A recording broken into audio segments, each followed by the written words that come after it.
Yes, start करते हैं question number 1। देखिए क्वेश्चन नंबर 1 में क्या बोला है, for the two circle x square plus y square equal to 16 and x square plus y square minus 2y equal to 0, there is 1 pair of common tangent, 2 pair of common tangent, 3 common tangent, no common tangent. अब सबसे पहले कि circle की position देखनी है, तो हमें पता है ये कि दोनों सर्कल को अगर हम लॉजिकली देखें तो इस सर्कल का सेंटर 0 0 है और रेडियस 4 है। अगर मैं इस सर्कल के बारे में बात करूं तो इसका सेंटर 0 1 है और रेडियस 1 यूनिट है। इस और एक बात और समझ में आती है कि सर्कल पासिंग थ्रू ओरिजिन है, मतलब सर्कल कुछ ऐसा हो सकता है। रेडियस 1 यूनिट है और ये पूरा डिस्टेंस 4 यूनिट है। अगर हम देखें तो डायमीटर 2 होगा, इसका मतलब सर्कल आपस में इंटरसेक्ट ही नहीं कर रहे हैं, सर्कल आपस में इंटरसेक्ट ही नहीं कर रहे हैं, तो हम यहां पर बोलेंगे नो कॉमन टेंजेंट। जो तरीके से मैंने पढ़ाया था अगर आपने वो रिकॉल किया होगा तो पेपर आपका अच्छा जाएगा, ये पक्की बात है। तो नो कॉमन टेंजेंट। बाकी अगर मेथड से करते तो आपको पता है दोनों सेंटर का डिस्टेंस निकालेंगे तो 1 यूनिट, R1 प्लस R2 करेंगे तो 5 आ रहा है, R1 माइनस R2 करेंगे तो भी 3 आ रहा है।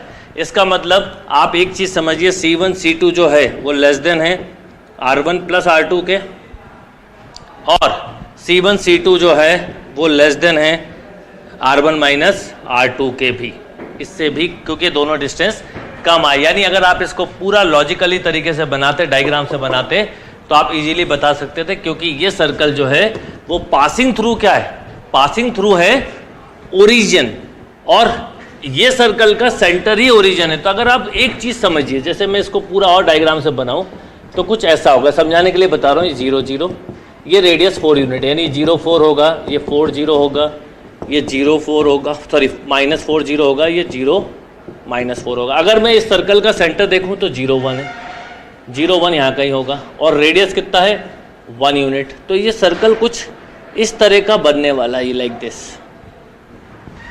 Right.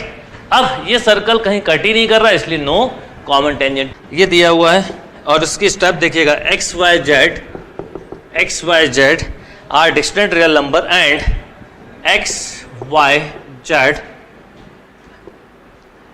X square y square z square 2 plus x square 2 plus y square 2 plus z square cube है ये, equal to 0, then x y z equal to क्या होगा।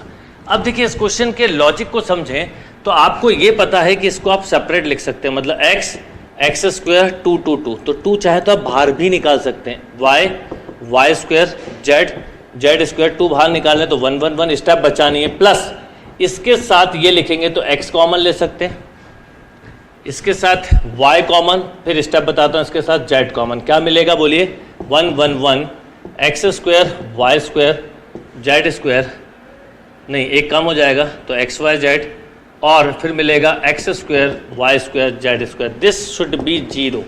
अब एक चीज समझिए, ये दोनों सेम है। कैसे? आप एक बार पहले इसे इसके साथ रोटेट करेंगे और फिर इसको इसके साथ, तो 2 बार ऑपरेशन से सेम साइन रहेगा। इसका मतलब x y z plus 2 equal to 0, यानी एक्स वाई जेड का वैल्यू माइनस ऑफ 2 होगा। इस x 2x plus 2 and 3x plus 3 are first 3 term of GP, then fourth term आपसे पूछा। अब क्योंकि आपको पता है कि ABC GP में है, इसका मतलब मिडिल टर्म का square equal to first and last term, तो ऑब्वियसली इसका जब आप स्क्वायर करेंगे तो आप ऐसा लिखेंगे 4 टाइम्स ऑफ x प्लस 1 का whole square equal to x 3x into x plus 1। Yes और नो? अब एक तरह से x प्लस 1 कॉमन हो गया और x plus 1 not equal to 0 होगा, x equal to not equal to minus 1, क्योंकि अगर x के माइनस 1 रख देंगे तो ये भी 0 हो जाएगा, ये भी बताया था। तो इसका मतलब ये हुआ कि यहाँ पर आपको मिला 4 into x plus 1 minus of 3x equal to 0, right.